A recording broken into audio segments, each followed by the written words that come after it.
Voilà, la parole est à la salle. Bien, merci aux deux intervenants. C'est peut-être moins une question qu'une remarque, mais une remarque qui peut appeler évidemment vos commentaires. Je partirai du propos liminaire de Marc Ms sur ce que veut dire Cétobac. La liste était longue, mais elle me rappelle les débats qui ont eu lieu toujours à l'EHESS pour une éventuelle redéfinition de ce qui s'appelle le Centre d'études de l'Inde et de l'Asie du Sud, avec un certain nombre de collègues qui voulaient finalement angliciser la formule et décider de s'appeler Centre d'études de l'Asie du Sud, ce qui est d'ailleurs la traduction anglaise sur les cartes de visite. Alors que précisément, quand on montre sa carte de visite au Pakistan ou au Bangladesh ou chez les voisins de l'Inde, et qu'on dit, quoi, vous êtes centre d'études de l'Inde et de l'Asie du Sud, est-ce que ça veut dire que l'Inde ne fait pas partie de l'Asie du Sud? Et en revanche, les tutelles, si je ne me trompe, ont fait en sorte qu'on garde ce qui est, c'est-à-dire qu'on ne dissolve pas l'Inde dans l'ère culturelle plus vaste dont elle fait partie. Et cette ère culturelle plus vaste, et là je reviens à la fois sur la Turquie et peut-être en contre-coup sur le champ africain, c'est ce qu'on appelait autrefois le monde indien, comme on a dû parler à un certain moment du monde turc. Le problème, évidemment, c'est qu'aujourd'hui, on ne peut plus parler du monde indien, parce que quand on parle du monde indien, on fâche les voisins de l'Inde. Et j'imagine que si on parle du monde turc, on fâche les voisins, y compris les voisins turcophones de la Turquie. Et donc, la sémantique qui permet de définir le nom de centre dédié aux aires culturelles se heurte un peu naturellement à cette question, dès lors qu'on a à la fois une longue inscription dans l'histoire, mais aussi une vraie puissance politique d'aujourd'hui, que ce soit la Turquie d'aujourd'hui ou l'Inde d'aujourd'hui.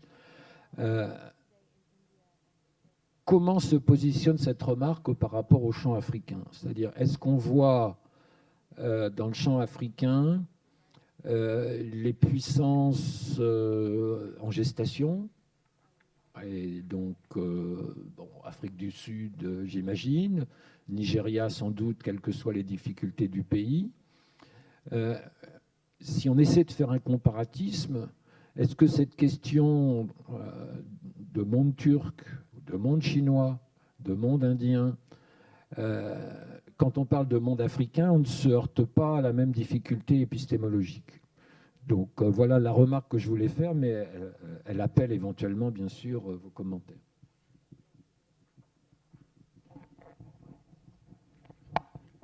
Oui, merci. Pour partir par la fin, en fait, comment ça s'applique au cas africain, ça pourrait être intéressant de demander aux Turcs, dont la politique africaine est réputée en fort développement. Je ne parle que de seconde ou troisième main, mais on travaille dans un projet notamment avec une doctorante, Gabrielle Anger, qui a été aussi formée à Bordeaux et maintenant a été à Istanbul pour travailler sur certains réseaux liés à la fameuse confrérie, au Fethullah de Fethullah Gülen, dans les réseaux scolaires notamment. Alors elle travaille au Sénégal, en Afrique du Sud, au Kenya. Mais il y aurait une politique africaine indirecte à ce niveau-là et une réflexion de cet ordre. Mais évidemment, je pense que ça affleure assez régulièrement ce problème de... Richard Banegas l'a encore souligné, avec le chercheur expert et ses problématiques. C'est pas en demandant aux policy makers turcs ou à leurs équivalents dans un cadre un petit peu para-officiel comme peut l'être cette confrérie qu'on a forcément des catégories pour penser nous, mais c'est quand même intéressant de voir que ça se croise. La question du nom du Cétobac et ce que vous rappelez d'intéressant aussi sur l'Inde, Asie du Sud, moi ce que j'aime bien dans Cétobac malgré tout, c'est le caractère là aussi un peu... on ne peut pas faire sens avec cet inventaire, au fond. C'est presque, pas aussi absurde, mais presque aussi absurde que le fameux la fameuse nouvelle de Borges citée par Foucault, et ainsi de suite, le très connu inventaire des animaux qui ceci et de ceux qui, enfin l'inventaire absurde que cite Foucault. Et le principe, c'est qu'on a turc, on a ottoman, on a un mélange de critères, c'est pour ça que je parlais d'espace-temps, un mélange indiscernable de critères spatio-temporels, dont certains s'enchevêtrent avec des critères effectivement d'État-nation. La Turquie est là, mais éventuellement dans l'Asie centrale, il faut lire certaines émergences ou réémergences ou réactions à des politiques centrées sur des États de type avec des politiques de nationalité ou d'empire. Je pense à la Russie, à l'Union soviétique. Et puis après, à la manière dont aujourd'hui les États d'Asie centrale peuvent avoir des agendas assez étoffés sur ce plan-là. Donc on empile des éléments qui ne forment pas un objet, quel que soit le nombre de dimensions qu'on attribue à l'espace presque. Donc voilà, je pense qu'à ce niveau-là, ce qui nous gêne est précisément ce qui nous sauve peut-être. Oui, la question des mondes, effectivement, qu'ils soient africains, turcs ou indiens, en fait, elle recouvre, je crois, plusieurs problématiques ou plusieurs façons de répondre il y a plusieurs façons de répondre à la question. Il y a d'abord, effectivement, une manière géographique d'y répondre. C'est ce que j'indiquais, je crois, au début de ma communication. Il n'y a pas un continent africain, il n'y a pas une Afrique, il y a des Afriques, il y a plusieurs espaces qui ont des histoires connectées, évidemment, mais qui sont singulières et qui renvoient à des bibliothèques aussi singulières. Ça, c'est un premier point. Moi, je l'ai dit, je vais pas y revenir, mais parler de mondes africains au pluriel, ça renvoie d'abord à ça, à l'idée qu'il y a des Afriques et que ces Afriques sont dans le monde, comme l'ont indiqué nos collègues de Bordeaux quand ils ont requalifié leur vieille appellation coloniale de centre d'études d'Afrique noire. Donc je crois que ça c'est le premier niveau, si vous voulez, de réponse. Et cette réponse, en fait, elle est insuffisante, évidemment, parce que, comme je l'indiquais aussi, ces frontières-là, cette division géographique et académique du travail, tout autant que division administrative, je dirais, de la DAOI au Quai d'Orsay ou d'autres diplomaties, elle est complètement bouleversée aujourd'hui, à la fois par, j'évoquais les dynamiques transsahariennes, mais aussi bien sûr par la multipolarité actuelle et les dynamiques dites de l'émergence. Bon, il y aurait beaucoup à dire sur ce point-là aussi, mais c'est logique effectivement d'affirmation de puissance, je dirais plus que d'émergence de certains pays clés du continent, Nigeria, Afrique du Sud, mais aussi Éthiopie. Et donc c'est pour ça que tout à l'heure je trouvais ça assez étonnant quand même qu'on aille fermer des IFRE dans ces pays qui sont précisément les pays de demain sur le continent. Pose la question, repose autrement la question que vous souleviez. Est-ce que ces émergents-là, est-ce que ces grands pays d'Afrique ont la prétention à constituer des mondes en eux-mêmes ? Je crois que ça, c'est effectivement une vraie question. Pour ce qui est de l'Éthiopie, je suis mal placé car je connais peu ce domaine-là, mais effectivement, ce fut une prétention, là aussi, qui a quelque chose à voir avec l'histoire impériale, sans doute, propre, j'allais dire. Que l'Afrique du Sud ait également cette prétention-là, c'est assez évident. L'Afrique du Sud ne se pense pas en tant que pays africain à proprement parler. Il se passe d'abord comme, disons, un pays occidental ayant une vocation aussi africaine, ou en tout cas se pense dans une relation très ambivalente vis-à-vis des autres pays africains. Le Nigeria, enfin, je dirais, c'est aussi presque un continent en lui-même. Vous évoquiez la fédération indienne, on pourrait aussi évoquer les nombreux États nigérians qui ont chacun une tradition universitaire particulière. Je n'ai pas les chiffres en tête, mais je suis à peu près persuadé qu'il y a beaucoup plus d'universités au Nigeria qu'il n'y en a dans toute l'Afrique de l'Ouest réunie. Donc on a cette prétention-là. Mais en même temps, elle est contrée à la fois par, disons, l'incapacité aussi de ces chercheurs, de ces universités à imposer un autre récit, du récit global de l'Afrique en tant qu'entité. C'est-à-dire qu'il y a une espèce de nationalisme académique qui se manifeste dans la plupart des pays, encore plus sans doute dans les grands pays que je viens d'évoquer, mais qui se heurte à un politiquement correct de l'unité africaine. Et cela est renforcé, me semble-t-il, par l'existence d'un organisme, le Codesria, situé à Dakar, et qui est en fait la structure fêtière qui rassemble toutes les universités et centres de recherche en Afrique, là aussi avec un fonctionnement fédéral extrêmement complexe et une politique interne qui mériterait plusieurs thèses, et qui donc atténue, ou en tout cas qui tente d'atténuer la prétention de chacun des pays à se poser en hégémone académique, quoi. Donc ça c'est un point. Et en même temps, et dernier point, je finirai là-dessus, le Codesria a été aussi un des lieux de promotion de ce qu'on pourrait appeler l'afrocentrisme, d'une prétention à écrire l'histoire depuis le continent, ou de réécrire l'histoire, et là aussi ça fait partie de tout un débat transversal sur les subaltern studies, mais qui a pris une tournure très identitaire et presque raciste dans certains cas sur le continent, où la qualité des travaux était parfois corrélée à la pigmentation de la peau. Donc il y a aussi cette tension-là qui fait que les mondes africains sont, je dirais, de facto aussi un peu contraints par l'impératif afrocentriste. Oui, d'autres questions, s'il vous plaît?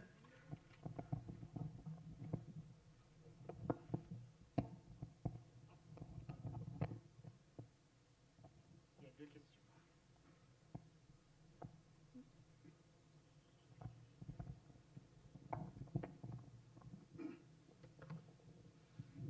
Ah oui, merci. Moi, j'avais une petite remarque qui peut se transformer en question, d'ailleurs. D'abord, merci pour ces deux contributions qui me paraissent vraiment riches de questionnements. On voit bien dans l'exposé de Richard Vanegas que la culture classe, pour le coup, que ce soit en termes conceptuels ou en termes institutionnels. En fait, j'avais une question pour Marc Hermès par rapport à son hypothèse de l'ironie. Et ça me faisait penser à un ouvrage de Ferrez qui a travaillé sur le concept d'Amérique latine et qui utilise le modèle de Koselleck pour expliquer comment le concept est né aux États-Unis sur ces bases-là de classement et de déni. Et alors, et on retrouve la chronotopie dont vous faites état par rapport à la Turquie ou aux aires culturelles en général, à savoir qu'on relègue systématiquement vers le passé, vers le figé, les cultures qui ne sont pas la nôtre. Et donc, par rapport à cette hypothèse de l'ironie, je me demandais si la condition ou une des conditions n'était pas d'avoir une posture réflexive de la part des chercheurs. Et c'est de ça qu'est né le colloque, c'est-à-dire qu'on a beaucoup de spécialistes d'aires culturelles qui connaissent bien leurs aires, mais qui ne s'interrogent jamais sur la notion elle-même. Posture réflexive qu'on est loin d'avoir, sachant que, y compris du côté des aires qu'on étudie, on s'approprie souvent les concepts qui viennent tout livrer, tout prêt. Et donc, finalement, je me demandais si cette hypothèse de l'ironie était tenable.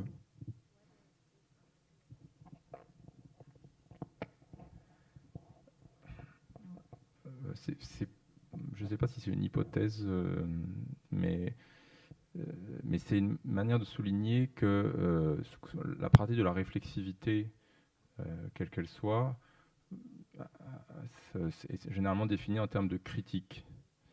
Et je ne crois pas que ça soit exactement la même chose que l'ironie. Justement, l'ironie, je reprenais une sorte de définition que j'empruntais, pour tout vous dire, au livre Méta-Histoire de Hayden White, chez qui la question de l'ironie est un des 4 piliers possibles de l'historiographie, de la qualification, de la posture d'un historien vis-à-vis de son récit.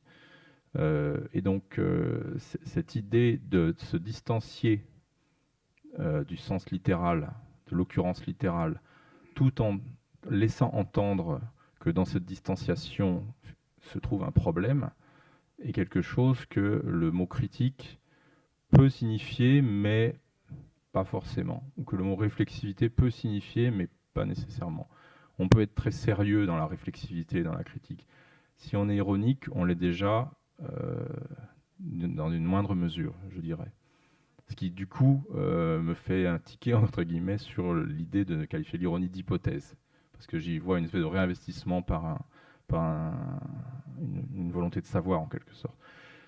Donc voilà, je pense que c'est plutôt de chercher des signes ou des occurrences, que ça soit chez des savants, et que ces savants soient situés dans des milieux supposés savoir ou non, des signes de pratique de l'ironie. Et je trouve que je citais le texte de Bateson, A Theory of Play and Fantasy, mais cette idée du jeu qui aboutit à ce que les règles soient suspendues en permanence pour être discutées, et que finalement on comprend que, comme il dit, c'est comme la vie, c'est un jeu dont on cherchera à découvrir les règles, aussi vrai que ces règles ne peuvent pas être découvertes et sont sans cesse changeantes. Et c'est quelque chose qui reprend au début de Steps to an Ecology of Mind, dans un métalogue, comme ça s'appelle, où il est censé parler à sa fille et discuter de la question du jeu et du sérieux avec sa fille. Et donc ce sont des occurrences comme ça qui n'ont pas forcément de localisation a priori, qui peuvent être dans un document en particulier, qui peuvent être dans un paradigme. Donc non, c'est pas tenable, au sens où on n'affirme pas une position en disant qu'on va chercher l'ironie ou qu'on va chercher à être ironique. En cela, je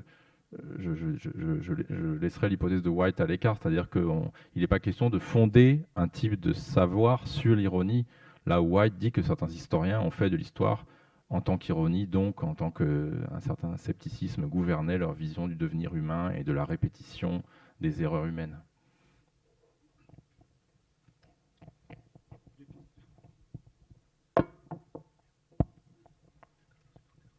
Cet échange rappelle l'essai de Kolakowski, Le prêtre et le bouffon. Je ne sais pas si vous le connaissez. Le philosophe a exactement mis en face les deux postures, celle de bouffon qui pratique l'ironie et celle du prêtre qui est gardien du temple du savoir et a discuté l'attitude face à la culture et au savoir. Et en fait, à discuter l'attitude sceptique vis-à-vis de la tradition, sacralisée ou ironisée ou démystifiée. Donc c'est un débat qui ne concerne pas seulement les historiens, mais tous ceux qui réfléchissent à la transmission d'une tradition démystifiée. Et je crois que Kolakowski a donné tout un courant de pensée vis-à-vis de la tradition qu'il faut à la fois prendre au sérieux et à la fois démystifier. Ce texte a été assez fondateur en Europe médiane, en tout cas.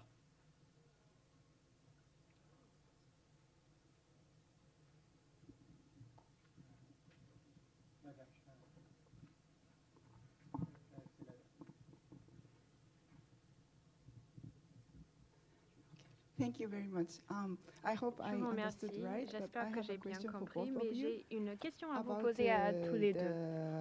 Place of Ma question local porte researchers, sur le rôle des local chercheurs locaux, born in Africa, c'est-à-dire African continent, or les chercheurs who is indigènes from, en Afrique, modern les personnes Turkey. qui Because, I've sont heard nées that en from my Afrique ou en colleague Turquie, that, par exemple. in J'ai entendu Turkish study dire or d'un Ottoman collègue study, que dans les that études common ottomanes language ou is turques, like Turkish, and they have a very que good il y a un point de vue turc of discussing about the Ottoman history together with que l'histoire from ottomane researchers of all over the est world. discutée And ensemble I wanted to avec des chercheurs de if par there le monde. is like Je a me demandais distinction of roles s'il existe une distinction between entre les among rôles the researchers des from chercheurs other locaux, um, disons, du pays et other d'autres chercheurs areas. For étrangers. example, and the African studies, I was En ce wondering qui if concerne there les is études any africaines, distinction between je the me demandais African s'il native existe des distinctions scholars entre and les the chercheurs European et or Asian académiques scholars. Thank you. Africains et ceux qui viennent Thank you d'ailleurs. very much. Oh, Yes, merci. I mean, from the few situations I know D'après ce que firsthand, j'ai vu, what is very moi-même, striking is how ce qui me Turkish as a frappe, language la façon dont takes an le international turc, en tant que langue, value as a common prend, language for prend une people, valeur scholars en working, tant que for langue instance, in commune my aux case, in the chercheurs qui archives, travaillent par exemple dans les archives ottomanes à Istanbul. On travaille souvent en turc, donc on finit par parler en turc avec un italo-américain dans une conversation informelle parce que vous êtes tellement habitué à parler dans cette langue. Je ne sais pas si cela répond à votre question, mais c'est ce que j'ai constaté moi-même. Ensuite, les façons dont les différenciations sont faites entre les chercheurs est une question très complexe. Il existe une sorte de stéréotype de la société turque qui oppose le noir et le blanc, c'est-à-dire les Turcs noirs et les Turcs blancs. Les Turcs blancs sont les bourgeois, les Turcs occidentalisés, qui sont devenus des personnes aisées pendant l'Empire ottoman et qui possèdent des biens culturels et sociaux. Et les Turcs noirs seraient des personnes d'origine rurale qui ont peut-être réussi à se déplacer dans l'hiérarchie turque, mais à un moindre degré, et qui ont été plus influencés par le mouvement islamiste. Il existe un rêve de mobilité sociale de la part d'une classe moyenne noire, disons. Alors, lorsqu'on parle des universités et des études académiques, parce qu'il existe des contrastes entre la formation anglophone, les universités qui offrent à leurs étudiants des cursus reconnus internationalement,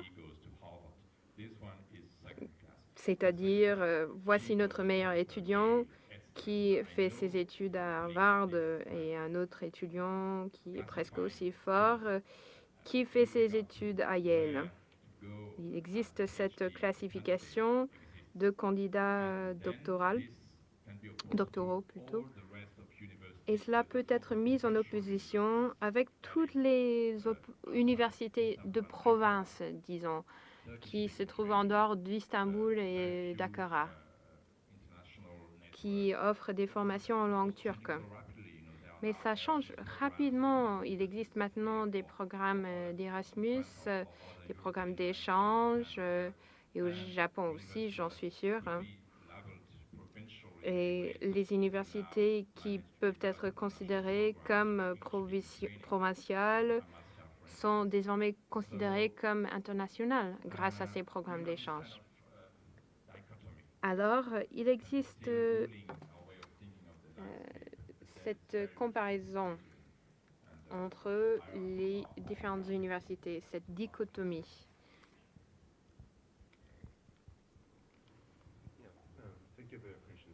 Je vous remercie pour votre question. Je Je vais vous répondre très brièvement, parce qu'il ne nous reste plus beaucoup de temps. Bien sûr que la question des rôles des chercheurs africains natifs par rapport à d'autres chercheurs dans la discipline des études africaines est une question très complexe qui suscite de vifs débats. Au début de mon œuvre, j'ai dit que l'africanisme